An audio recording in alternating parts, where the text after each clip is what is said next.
What's up, Dobsters? Dob Marlies? Dobolitions? Something new I came up with. Anyway, I'm gonna go after redrafts again today, to help you. I know we're more of a dynasty league, but we can help you with the redrafts as well. I did quite a few, and I did a little bit more research. So, I'm just gonna go over like bottom 10 pass defenses from last year. That should be, pretty bad this year as well. First, you got the Jaguars.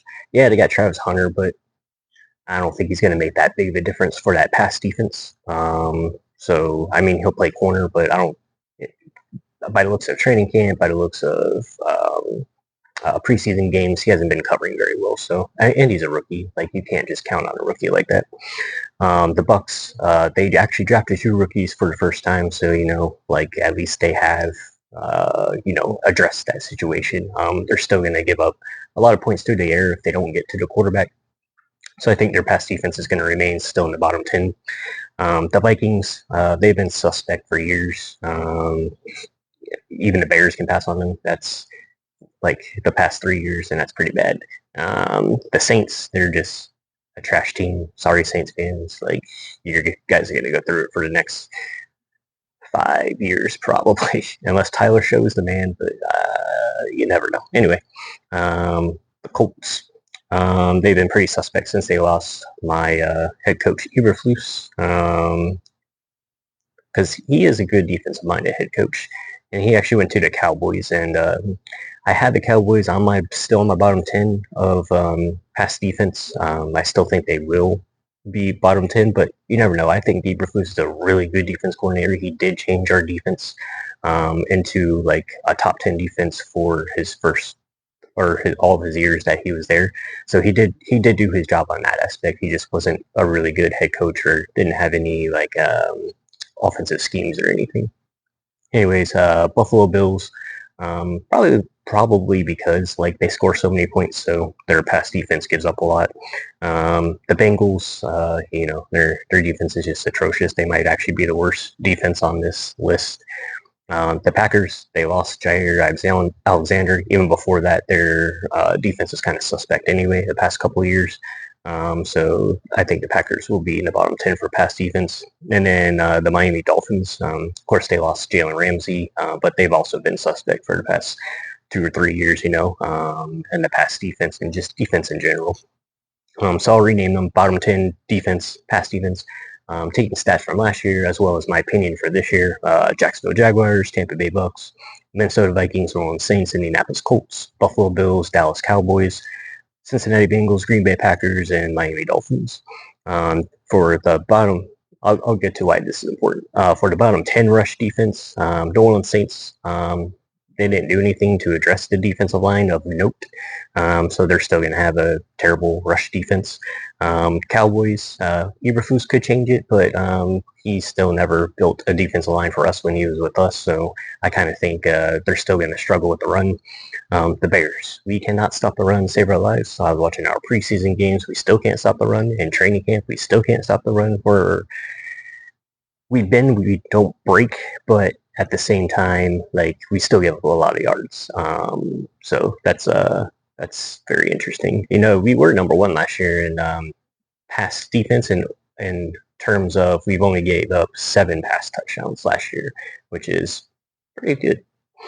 The Giants, I still think that their rush defense is going to be pretty bad. Yeah, they got Abdul Carter. He's more of a blitzing linebacker, though, so that'll more be of a pass defense, in my opinion, and won't really be towards, run defense. The Titans, they've been suspect on the defensive line for quite a few years. Same thing with linebackers, they just don't have the personnel to stop the run. The Carolina Panthers, they're just, they're kind of rebuilding still. They're taking step by step up. Hopefully Bryce Young can work out for them. The Washington Commanders and New England Patriots, I think they may have actually improved. The Commanders went out and got 2 linebackers and then also a defensive lineman. And the Patriots now have Mike Vrabel, who I still think is a great defensive coordinator. So he'll bring that defense mentality, just like Eberflus did to Chicago. He did the same thing for the Titans back when their defense was ranked like top 10 for quite a few years when he was there. So he's just a defensive-minded head coach, and a just defensive-minded coach and in general.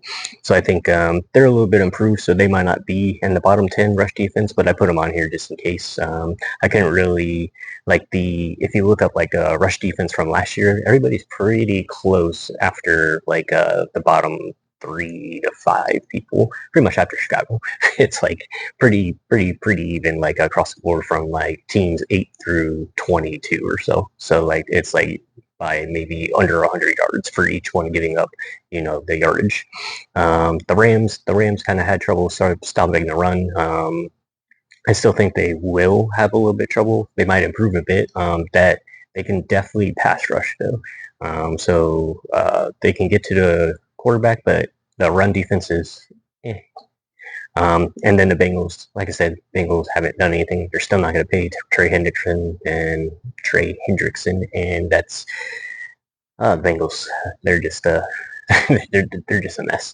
Anyway, so going over the bottom top 10 rush defenses, I got the Saints, the Cowboys, the Bears, they're down, the Giants, the Titans, the Panthers, the Commanders, Redskins, the Patriots, the Rams, and the Bengals.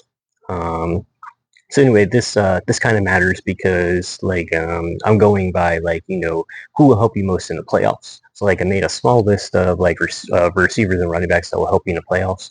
And the reason why I only did receivers and running backs is because that should be your first 3 picks in the draft.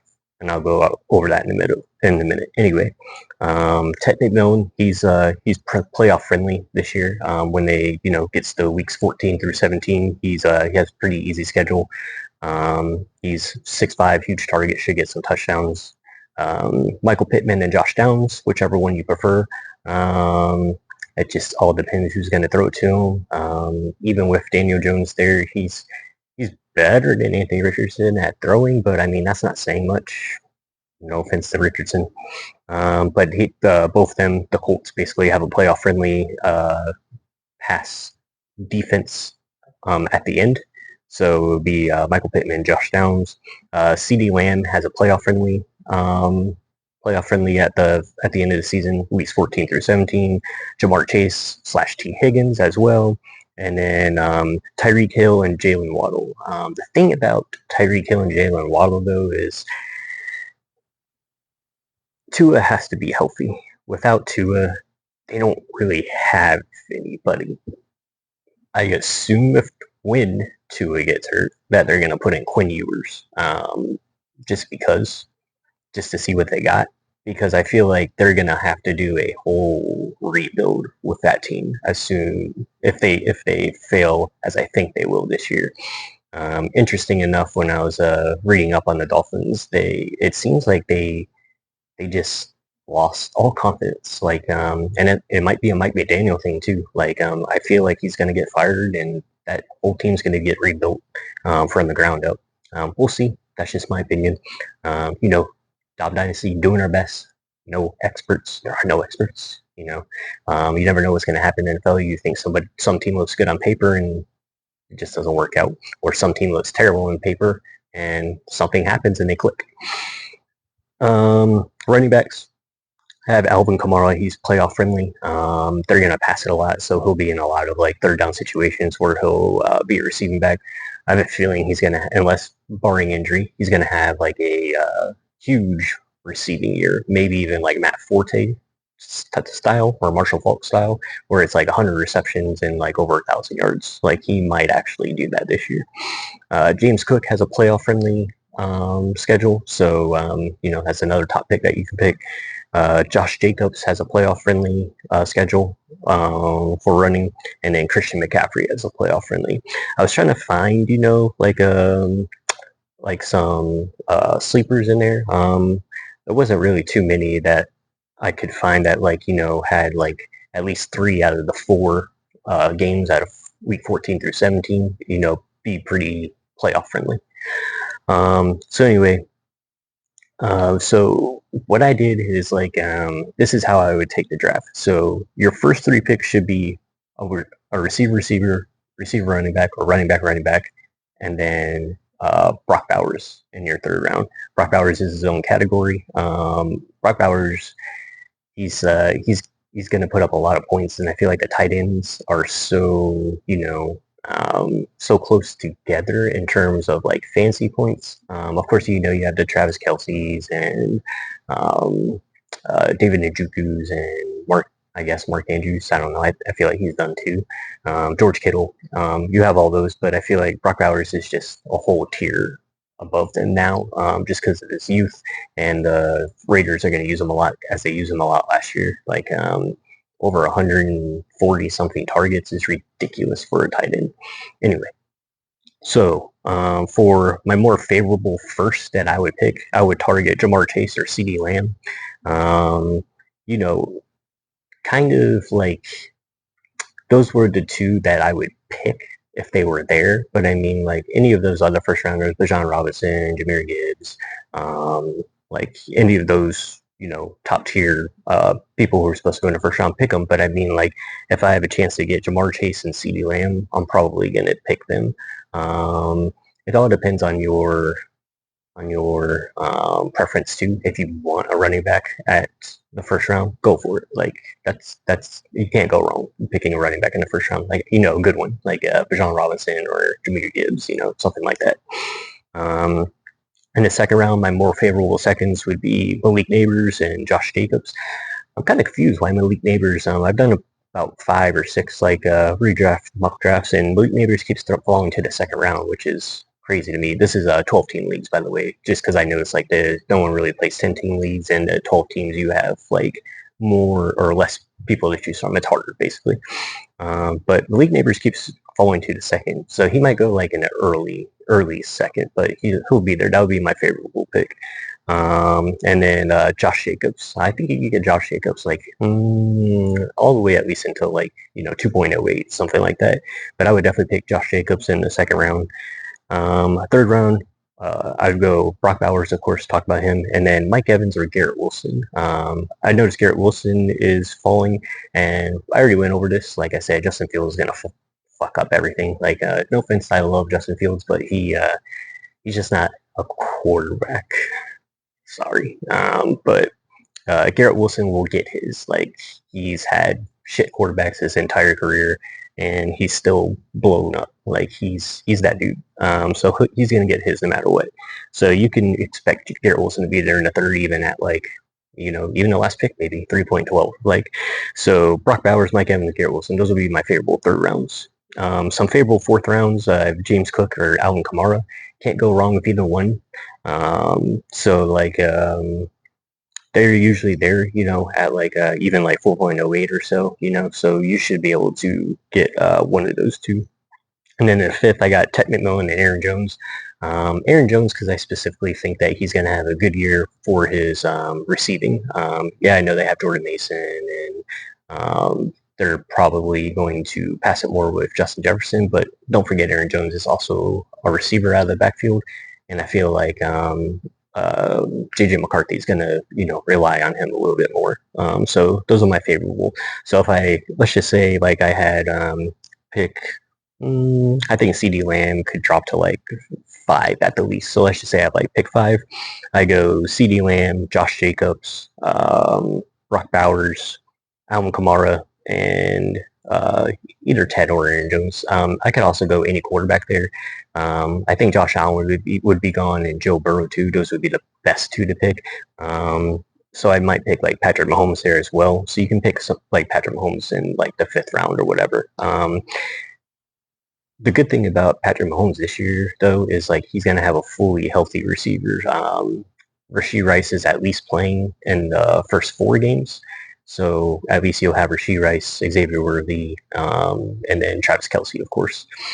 So I think Patrick Mahomes will, if you look at his stats, like, of course they're great. But I mean, if you look at their stats, he's just not putting up the most elite numbers that he could put up. And I feel like that's just because like his receiving core hasn't been as strong, and his offensive line has definitely not been as strong. So, he would be a good 5th round pick.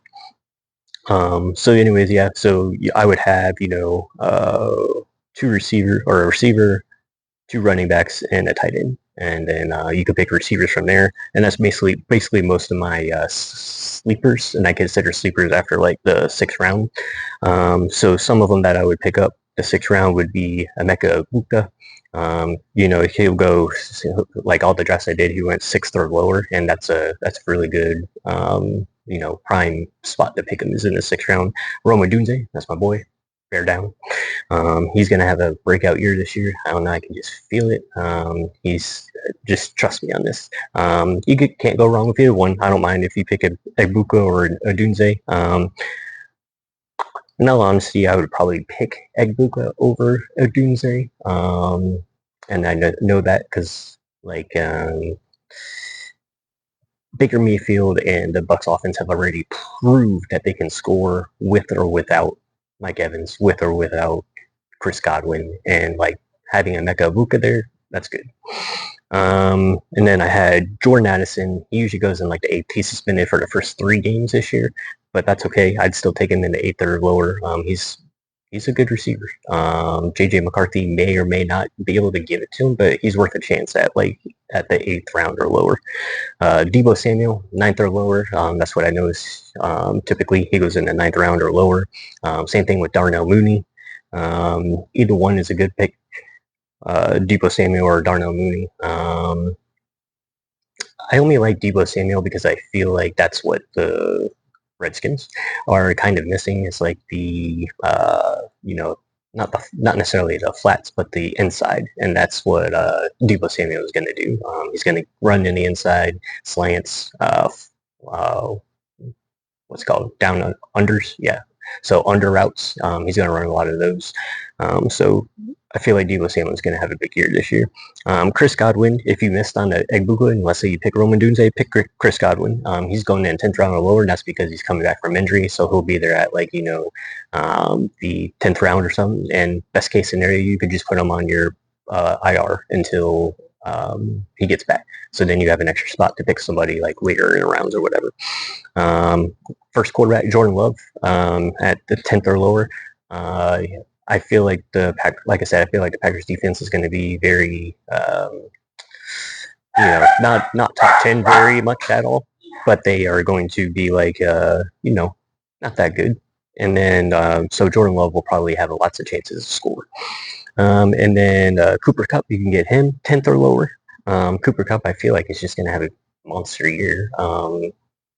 I feel like he has something to prove. I think he's a little butthurt from getting cut from the Rams. He wanted to be there. Matt Stafford is like one of his best friends, obviously, and he loved working, or he loved playing for LA. I think that's exactly why he went to Seattle, so he can get his revenge. So those revenge games are coming when Seattle plays Rams. Automatically start Cooper Kupp. He's going to have a fantastic game, at least those 2 games. But just in general, I feel like he's going to have a great year. Dalton Kincaid, he goes first tight end here. Dalton Kincaid, and then Kyle Pitts as well. Pick your choice. I already went over this with Kyle Pitts. He just doesn't score the touchdowns. He gets the receptions. He gets the yards. He just doesn't score the touchdowns. And I get it. Y'all are pissed because he used to just use a red zone monster in Florida. But it's either one, like Dalton Kincaid or Kyle Pitts. It's up to you. Kincaid, of course, didn't have a good season as he did last year, but he might. And then finally, Brandon Ayuk. You can get him 10th or lower. He's going to start the year in a pup list as well, so he'll miss the first 4 games.